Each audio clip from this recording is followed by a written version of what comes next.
गणाधिपतये नमः। अतुलितबलधामं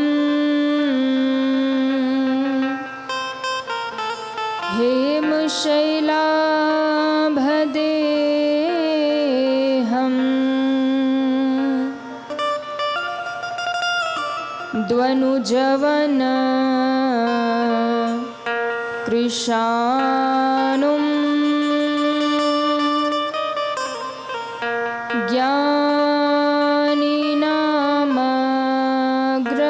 ज्ञानिनामग्रगण्यम्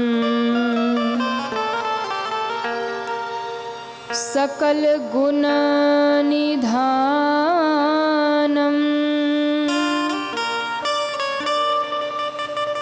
वानराणामधीशम्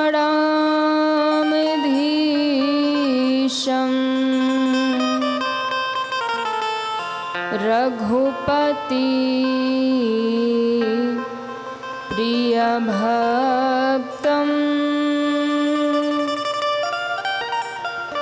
वातजातं नमामि।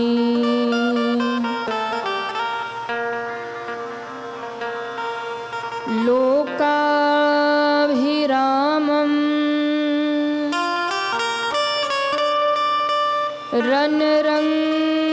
रणरङ्गधीरं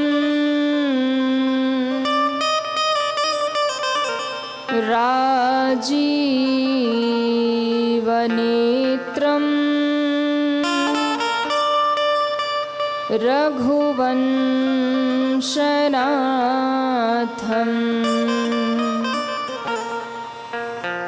कारुण्यरूपं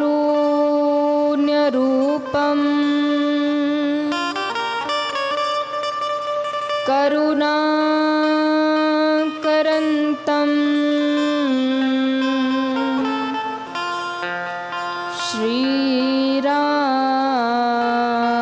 श्रीरामचन्द्रं शरणं प्रपद्ये। जय जय श्री राधा रमण, जय जय नवल किशोर, जय गोपी चित चोर प्रभु, जय जय माखन चोर। जय गोपी चित चोर प्रभु, जय जय माखन चोर। कृष्णाय वासुदेवाय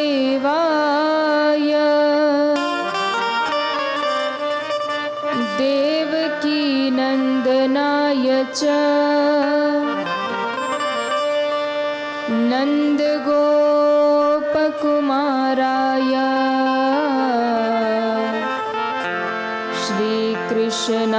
श्रीकृष्णाय वयं नुमः।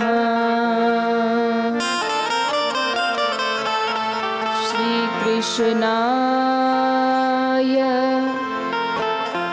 वयं नुमः।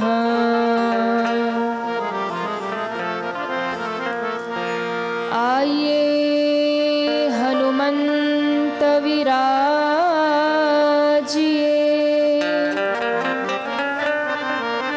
कथा करूं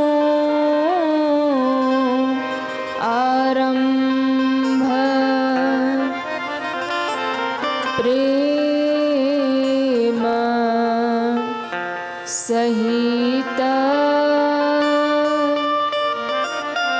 गादी धरूं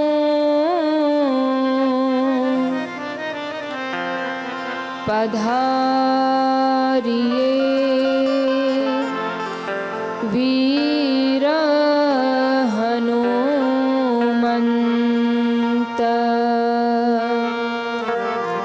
प्रेम सहित गादी धरो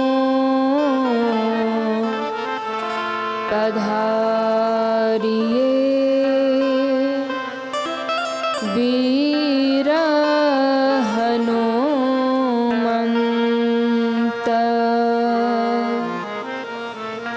प्रेम से बोलिए श्री राघवेंद्र सरकार की जय हो। वृंदावन बिहारी लाल की जय हो। भागवत महापुराण की जय हो। श्री सुखदेव भगवान की जय हो। श्री व्यास जी महाराज की जय हो। बाबा विश्वनाथ की जय हो। महाकाल महाराज की जय हो। श्री हनुमान जी महाराज की जय हो। सद्गुरु भगवान की जय हो। नमः पार्वती पतये हर हर महादेव।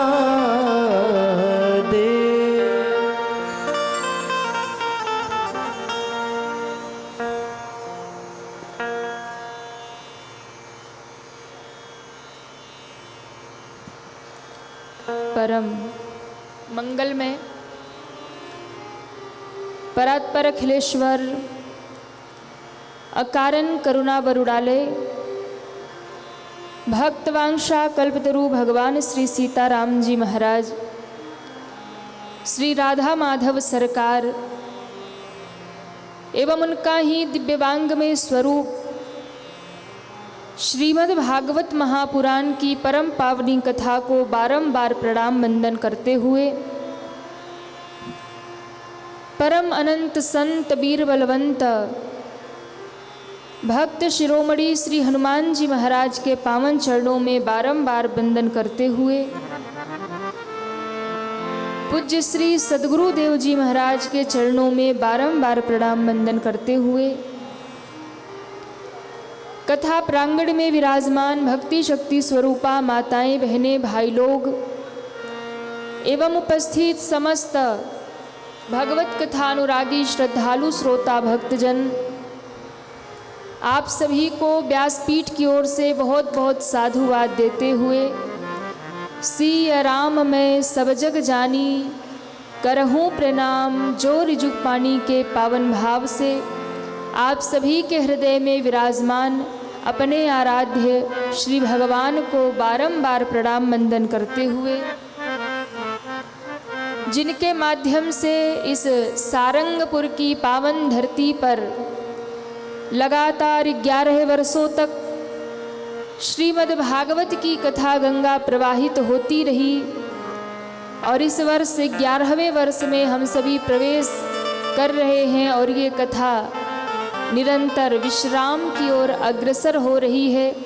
ऐसे इस भूमि को पवित्र करने वाले श्री बंसीलाल पुष्पत जी व आपकी धर्मपत्नी श्रीमती मंजू पुष्पत जी साथ में लगा हुआ पूरा पुष्पत परिवार जिनके माध्यम से इतना दिव्य कार्य इस भूमि में हुआ, ऐसे पुष्पत परिवार के लिए एक बार जोरदार तालियां आप सभी बजाएंगे। बहुत बहुत साधुवाद आप सभी को। हम और आप सभी भगवान की मंगलमयी कथा में प्रवेश करें और इस मंगलमयी कथा को कह करके सुन करके हम सभी अपने जीवन को धन्य करें।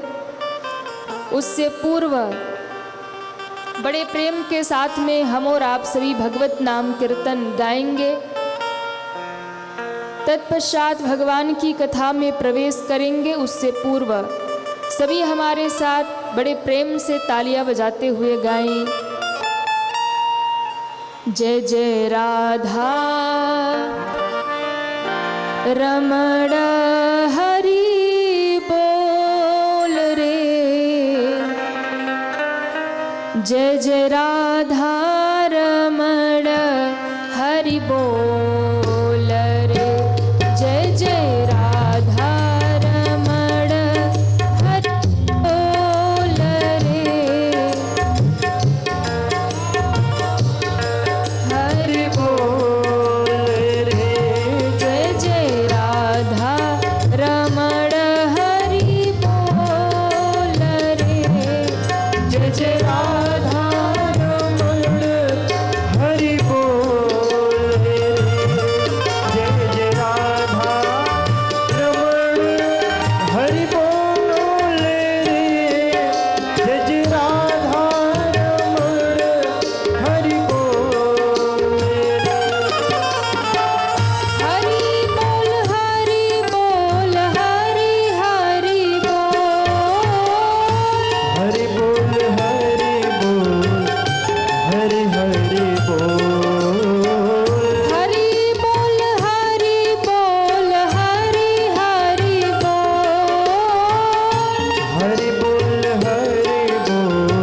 जाते हुए हरे राम राम राम हरे हरे, हरे कृष्णा कृष्णा कृष्णा हरे हरे। हरे राम राम राम हरे हरे। हरे कृष्णा कृष्णा कृष्णा हरे हरे। हरे कृष्णा कृष्णा कृष्णा हरे हरे। राम राम हरे हरे, राम राम हरे हरे। कृष्णा कृष्णा हरे हरे, कृष्ण कृष्ण हरे हरे। राम राम। हरे हरे। कृष्ण कृष्ण हरे हरे। बोलिए श्री राघवेंद्र सरकार की, जय हो। श्री बालकृष्ण भगवान की जय हो।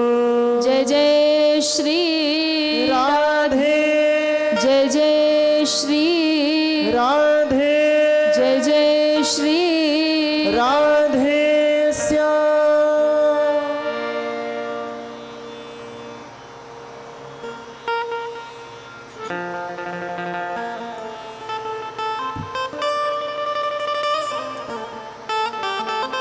हम और आप सभी श्रीमद् भागवत कथा के आज पंचम दिवस की परम पावनी बेला में उपस्थित हैं। कल हम सभी ने कथा के चतुर्थ दिवस में मंगलमय भाव से भगवान का जन्मोत्सव मनाया, उत्सव मनाया। और इतना दिव्य उत्सव, इतने भाव से हमारी मैयाएं, भाई लोग सब इतने भाव में डूबे हुए थे। ऐसा लग रहा था कि हम सारंगपुर में नहीं बैठे, ऐसा लग रहा था हम सब श्रीधाम वृंदावन में बैठे हैं। और दूसरी बात, जिस भूमि में ठाकुर जी प्रकट हो गए, जहाँ भगवान का उत्सव प्रकट हो गया, फिर तो ठाकुर जी जहाँ स्वयं प्रकट हो जाएं, वही भूमि वृंदावन बन जाती है। तो इसमें कोई दो राय नहीं कि आपका सारंगपुर भी अब वृंदावन बन गया है।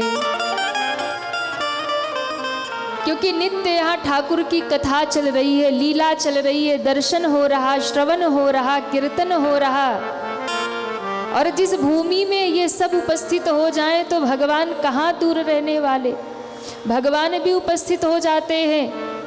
और जिस भूमि में स्वयं भगवान प्रकट हो जाएं, वही भूमि भगवान का धाम बन जाता है।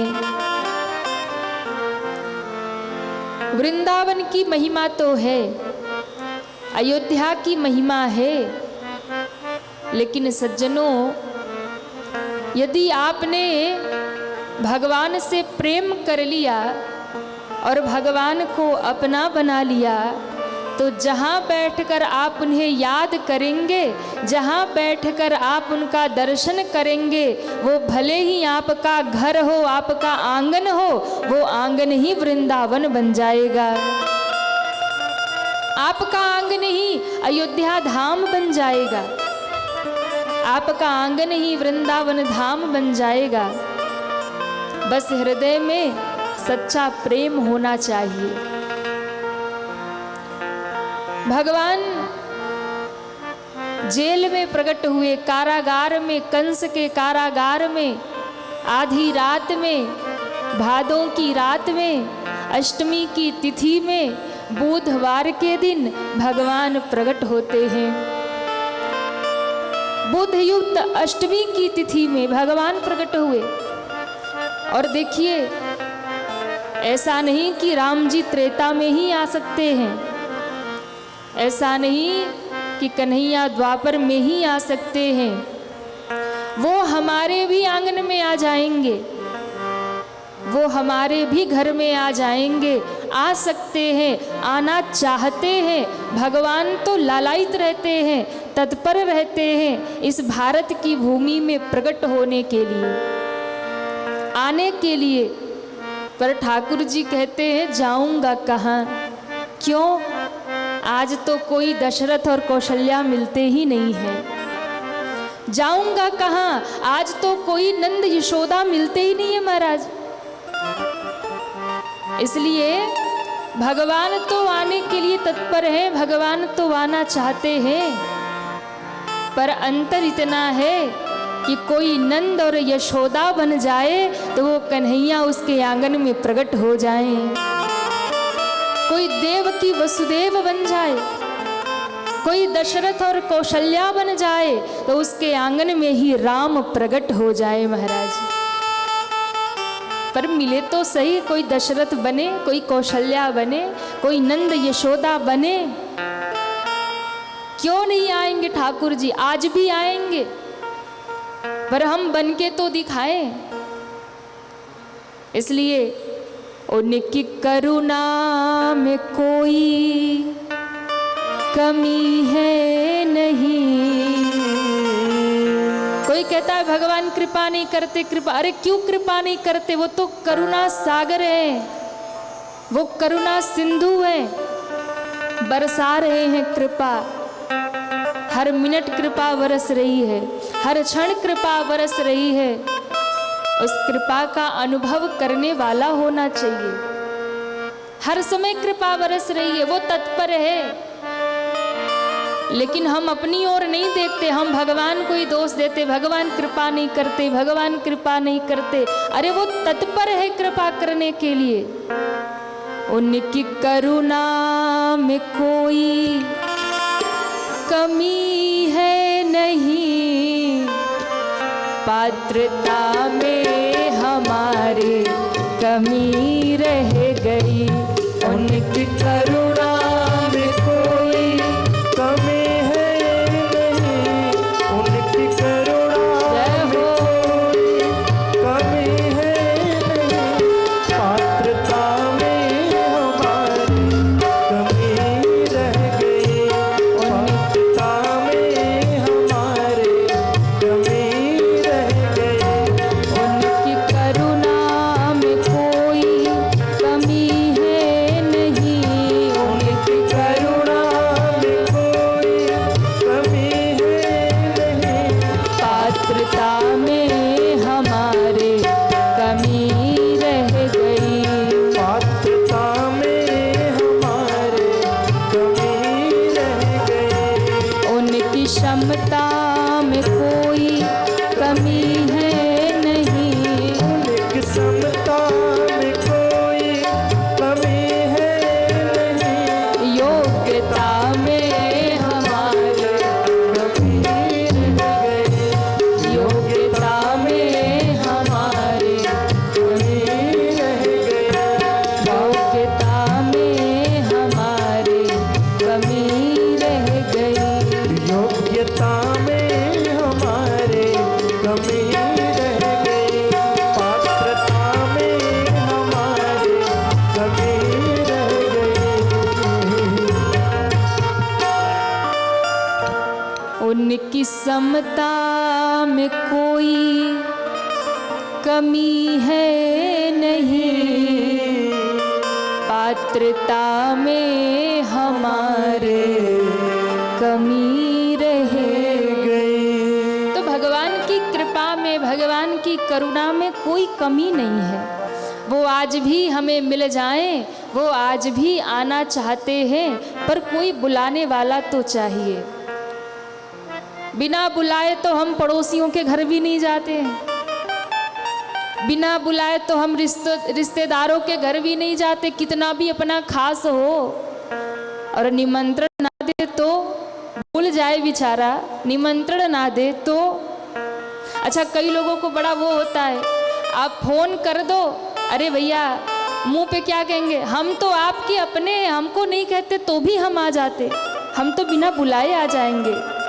अब पीछे क्या कहेंगे, अरे फोन कर दिया, निमंत्रण देने नहीं आए, ऐसे कैसे चले जाएं। सामने सामने तो कहेंगे, अरे हमें कहने की क्या जरूरत थी, निमंत्रण लेके आने की क्या जरूरत थी, हम खुद आ जाते, अरे अपना घर था। अच्छा, मुंह पे सब ऐसे कहते कि नहीं? अरे कहिए ना, सब कहते। और पीठ पीछे एक फ़ोन किया था बस, हाँ एक फ़ोन पे ही पहुंच जाऊं। उनके घर तो निमंत्रण लेके आए थे, तो बिना निमंत्रण के तो हम पड़ोसियों के घर नहीं जाते, बिना निमंत्रण के हम रिश्तेदारों के घर नहीं जाते, चाहे अपना कितना भी सगा हो 100 दिन जाते होंगे, और जिस दिन निमंत्रण होगा और भूल जाए बेचारा तो हम जाते नहीं। अब आप सोचिए, जब हम नहीं जाते बिना निमंत्रण के, बिना बुलाए, तो ठाकुर जी इतने सस्ते हैं जो बिना बुलाए आ जाएंगे। हाँ, बिना भाव के ही मिल जाएंगे, बिना प्रेम के मिल जाएंगे, बिना पुकारे मिल जाएंगे। अरे भाव के बिना तो मार्केट में सब्जी भी नहीं मिलती। ठाकुर जी सस्ते इतने हो गए कि ऐसे मिल जाएंगे। पुकारना पड़ेगा, बुलाना पड़ेगा। प्रहलाद ने पुकारा, गज ने पुकारा, मीरा ने पुकारा, ध्रुव ने पुकारा, नरसी ने पुकारा, सबने पुकारा, तब मेरे भगवान मिले। इसलिए भगवान को पुकारना पड़ेगा, भगवान को याद करना पड़ेगा, तब वो भगवान मिलेंगे। भगवान जब प्रकट होते हैं और वसुदेव जी को कहा आप मुझे गोकुल छोड़ाइए, बोले महाराज मैं कैसे जाऊंगा, पहरेदार हैं, हथकड़ियाँ लगी है, बेड़ियाँ लगी है, ताले बंद है, द्वार बंद है, जाऊंगा कैसे। भगवान ने कहा उसकी चिंता आप ना करिए, आप बस जाने के लिए तैयार होइए। करना क्या है, हमें गोकुल में छोड़िए नंद बाबा के घर, वहाँ पर कन्या प्रकट होगी, उसे ले आइए। बोले ठीक है। जैसे ही भगवान को शीश पर उठाया, श्री वसुदेव जी ने भगवान को शीश पर उठाते ही हथकड़ियाँ बेड़ियाँ टूट गई, पहरेदार सो गए, द्वार खुल गए और सारे ताले खुल गए महाराज। उसी समय शीश पर लेकर भगवान को जैसे ही चले, उमड़ घुमड़ कर काले काले बादल प्रकट हो गए, रिमझिम वर्षा होने लगी, मेघ गर्जन होने लगा, बिजली चमकने लगी। आधी रात को यमुना में उछाल आने लगी, आधी रात को सुंदर हवा चलने लगी, पक्षी जग गए, प्रकृति जग गई, पक्षी कोयल बोलने लगी, मोर नाचने लगा, गौएं रंभाने लगी। आधी रात को सारी प्रकृति ने मिलकर ठाकुर जी का स्वागत किया है। बोले कृष्ण कन्हैया लाल की। वसुदेव जी यमुना में प्रवेश कर गए। यमुना महारानी ने देखा कि मेरे प्राणनाथ आ गए, मेरे प्राण धन आ गए, मेरे प्रभु आ गए। अब तो इतनी प्रसन्न हो गई यमुना जी, बार बार उछाले भर रही है, बार बार उछाले भर रही है। भगवान ने देखा यमुना जी को, अरे क्या कर रही हो। बोले प्रभु आपके चरण पखारने। बढ़ती जा रही यमुना जी, वसुदेव जी के कमर तक आ गई, उनके हृदय तक आ गई, दाढ़ी छू गई, शर्मा के नीचे आ गई। क्यों, ससुर जी है ना वसुदेव जी।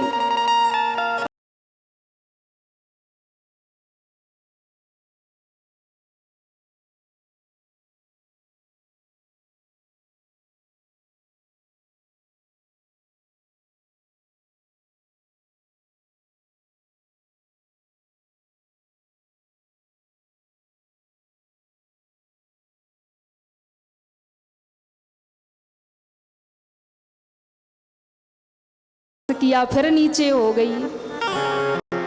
अब लाला को ले आए नंद बाबा के घर में, लाला डाल दिए, लाली उठा ली और फिर से आ गए मथुरा वापस।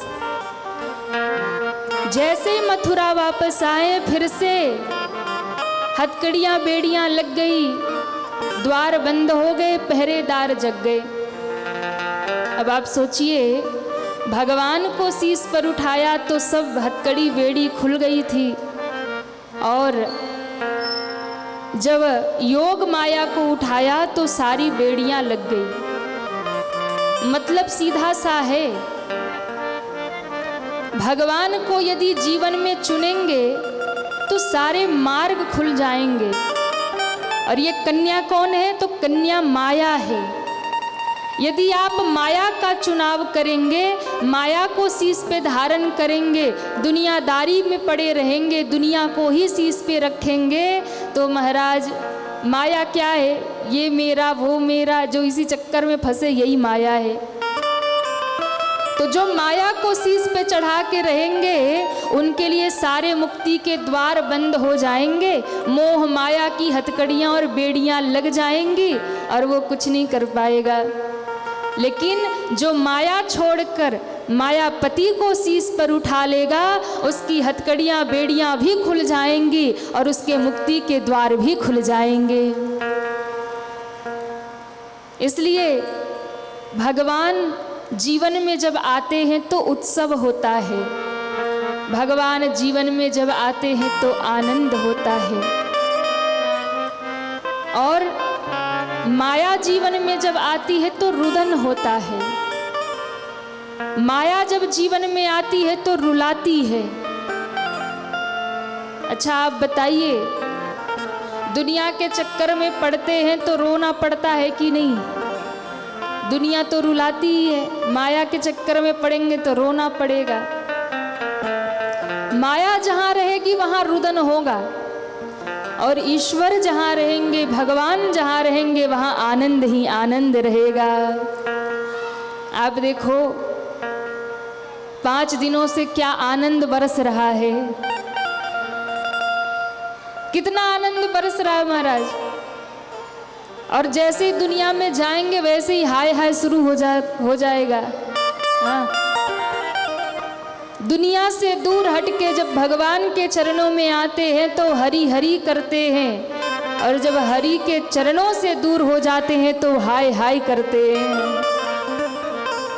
अब विचार आपको करना है कि हरि हरि करना है कि हाय हाय करना है। क्या करना है? हरि हरि। अरे वाह, सारंगपुर वाले बहुत बढ़िया हैं। देखो 11 साल से हरि हरि कर रहे हैं। हाँ? अरे ताली तो बजा लो अपने सौभाग्य के लिए। हरि हरि कर रहे हैं और इसीलिए प्रसन्न हैं। और जो भगवान के चरणों से दूर होगा वो हाय हाय ही करेगा महाराज, क्योंकि माया तो रुदन मचाती है ना, माया तो रुलाती है ना, माया रुलाती है। ज्यादा धन हो कोई लूट ले जाए तो आदमी जीते जी मर जाता है, पर जिसके पास हरि नाम का धन हो, जिसके पास राम नाम, कृष्ण नाम, राधा नाम का धन हो, जिसके पास प्रभु नाम का धन हो, कोई चुरा नहीं सकता महाराज। कोई बंटवारा नहीं कर सकता उसका, कोई बंटवारा नहीं कर सकता। आपने जितना नाम जप किया है, जितना दान किया है, जितना धर्म किया है, सत्कर्म किया है, परिवार वाले संपत्ति का बंटवारा कर लेंगे, परिवार वाले प्रॉपर्टी का बंटवारा कर लेंगे, पर भगवान के भजन की पूंजी है वो आपका सुरक्षित है, आपके साथ ही जाएगा। वो तो आपका कितना भी अपना हो, आपका बेटा, आपका परिवार भी नहीं बांट सकता, उस पे केवल एकमात्र अधिकार आपका है। इसलिए माया ने रुदन शुरू किया। माया जब आई तो उसने रोना शुरू किया और वो चित्कार मचाया, पहरेदार जग गए, उठ के खड़े हो गए। अरे लगता है महाराज कंस का 8वां काल प्रकट हो गया, देवकी का 8वां पुत्र आ गया। महाराज कंस के पास सूचना गई, कंस दौड़ा दौड़ा आया, और दौड़ा दौड़ा जब आया तो कंस को पता चला कि भविष्यवाणी जो हुई थी, आकाशवाणी जो हुई थी, वो कह रही थी 8वां गर्भ बालक होगा और वो तुम्हारा काल होगा। पर यहाँ बालक नहीं, यहाँ तो बालिका हो गई। यहाँ लाला नहीं, यहाँ तो लाली हो गई। अब तो कंस बड़ा क्रोध में, बोले ये देवता भी झूठ बोलने लगे, इन्होंने आकाशवाणी की थी बालक होगा। कन्या को ही लेकर मारने दौड़ा। देवकी ने चरण पकड़े, अरे भैया इसे छोड़ दीजिए।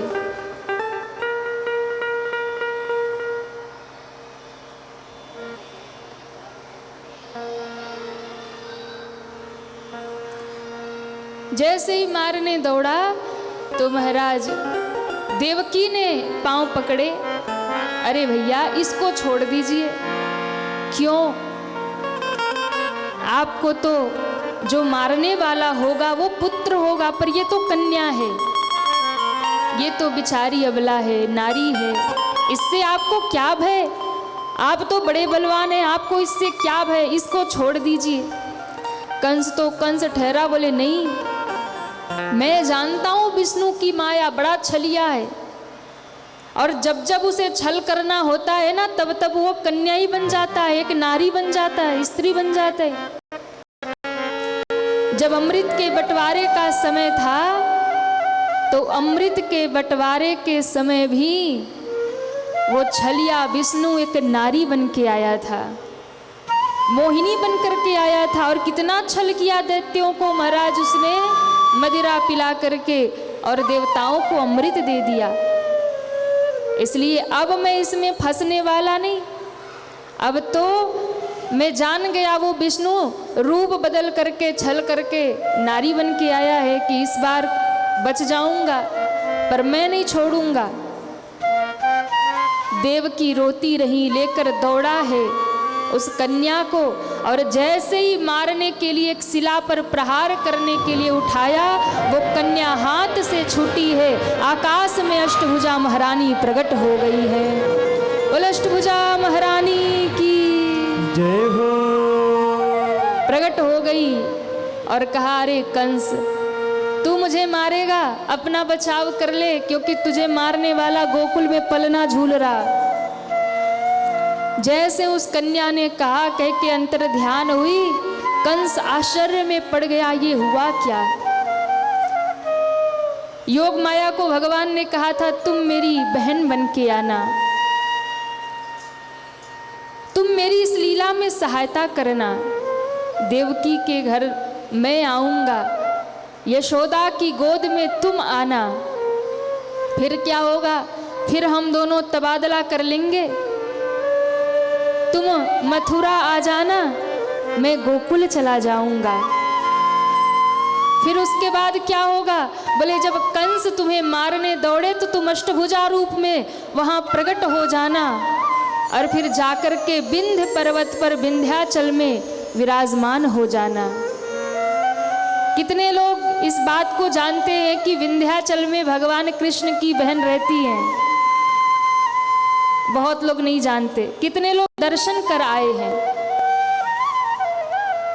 एक दो लोग कर आए हैं। मिर्जापुर में, बनारस के ही बगल में मिर्जापुर जिला है, जहाँ विंध्याचल महारानी विराजमान है विंध्य पर्वत पर। और जब आप विंध्याचल महारानी का दर्शन करके आगे बढ़ेंगे तो एक गुफा के अंदर अष्टभुजा महारानी विराजमान है। और वो जो अष्टभुजा महारानी है वो कोई और नहीं, भगवान कृष्ण की ही बहन है, जो मैया यशोदा के गर्भ से प्रकट हुई थी महाराज। आज भी वो विराजमान है, और बड़े गुफा के अंदर, वहाँ बिल्कुल आप खड़े होके नहीं जा सकते, बिल्कुल झुक के जाना पड़ेगा। अभी पिछले महीने हम लोग की कथा वही मिर्जापुर में थी, फिर दर्शन का सौभाग्य मिला। तो उस गुफा के नीचे आज भी अष्टभुजा महारानी बैठी हैं, भगवान कृष्ण की बहन है। और देखिए भगवान ने कहा, तुम वही विंध्य पर्वत पर निवास करना। योग माया ने कहा कि प्रभु मेरा फायदा क्या होगा? बोले फायदा यही होगा कि तुम उसी विंध्य पर्वत पर योग माया रूप में अष्टभुजा महारानी के रूप में रहना। आने वाले कलयुग में भक्त तुम्हारी पूजा करेंगे और तुम उनकी मनोकामना सिद्ध कर देना। बोले अष्टभुजा महारानी की जय हो। ये वही थी जिसे कंस मार नहीं पाया। और इधर तो कंस चिंतित हुआ और गोकुल में आनंद हो रहा, क्योंकि भगवान जहाँ जाएंगे वहाँ तो उत्सव ही होगा, आनंद ही होगा। इधर नंद जी के आंगन में बधैया बज रही है, नंद जी के आंगन में उत्सव हो रहा, क्योंकि भगवान आ गए। मथुरा में दुख है, क्योंकि वहाँ के लोगों ने माया को चुन लिया, और गोकुल में आनंद है, क्योंकि वहाँ के लोगों ने भगवान को चुन लिया। इसलिए भगवान कौन है, तो कहा भगवान आनंद स्वरूप हैं। और देखिए, कोई नहीं कह रहा कि लाला आए हैं, नंद के घर लाला भय, ये कोई नहीं कह रहा। फिर नंद घर आनंद भयो, जय कन्हैया लाल की। नंद घर आनंद भयो, जय कन्हैया लाल की। नंद घर आनंद भयो, जय कन्हैया लाल की। नंद घर आनंद भयो, जय कन्हैया लाल की। जय कन्हैया लाल की, मदन गोपाल की। कन्हैया लाल की, मदन गोपाल की। जय कन्हैया लाल की, मदन गोपाल की। जय कन्हैया लाल की, मदन गोपाल की। नंद घर, जय हो, नंद घर, जय हो। नंद घर आनंद भयो, जय कन्हैया लाल की।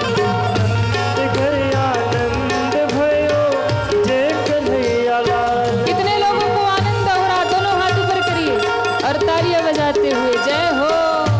श्री राधे।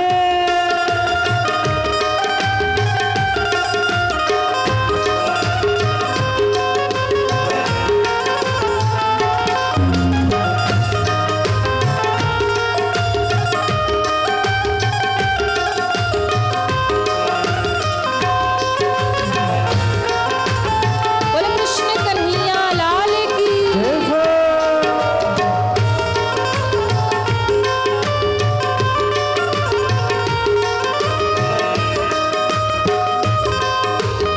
श्री राधे।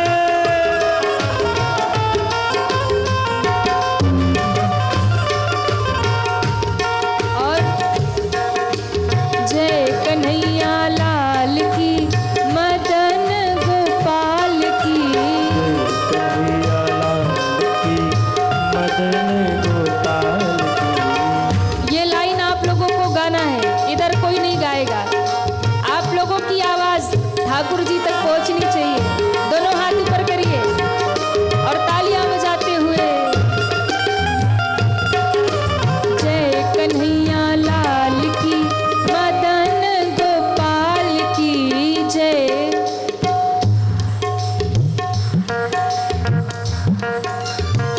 ये पीछे वाले लोग क्यों नहीं गा रहे? बधाई देना है कि नहीं देना है? तनिक और जोर से गाइए। जय कन्हैया लाल की, मदन गोपाल की। जय। थोड़ा सा धीरे धीरे बजाइए, आप लोगों की आवाज पहुंचनी चाहिए वृंदावन तक, गोकुल तक। दोनों हाथ ऊपर सभी। जय कन्हैया लाल की, मदन गोपाल की। जय।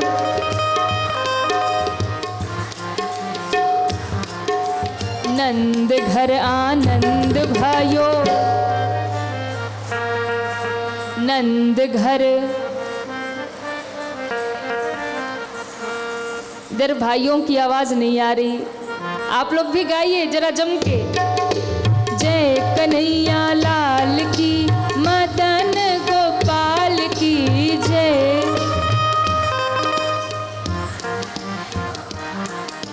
नंद घर, नंद घर, नंद घर, नंद घर आनंद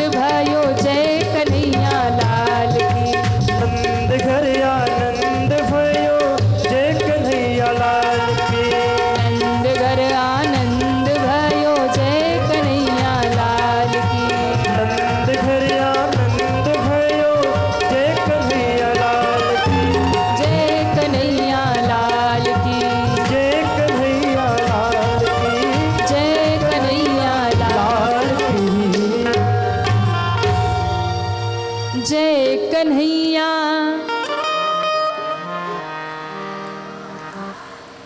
जय कन्हैया नंद घर। जैसे आप लोग गा रहे ना, ऐसे गोपियां भी गा रही हैं। अरे नंद घर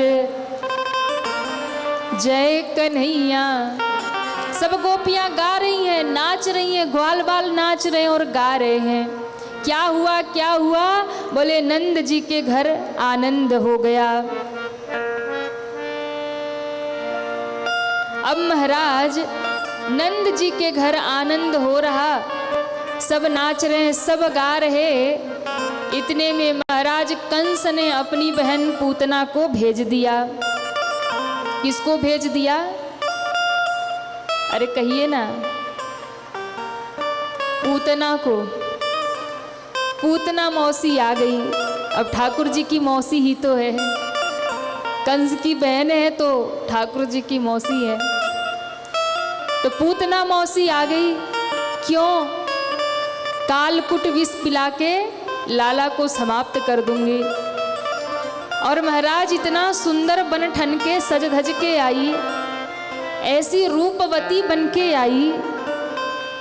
सारे ग्वाल वालों ने देखा तो किसी ने रोका ही नहीं। बोले कोई बड़ी वीवीआईपी है भैया, रास्ता खाली करो। हाँ, बड़ी वीवीआईपी दिख रही है, जाने दो। गोपियों ने देखा, बोले महाराज ऐसा लगता है कि स्वयं वैकुंठ से लक्ष्मी ही नारायण से मिलने उतर आई हो। इतना सुंदर रूप बना के जो देखे वही ठिठक जाए महाराज। और यहाँ तक कि जब मैया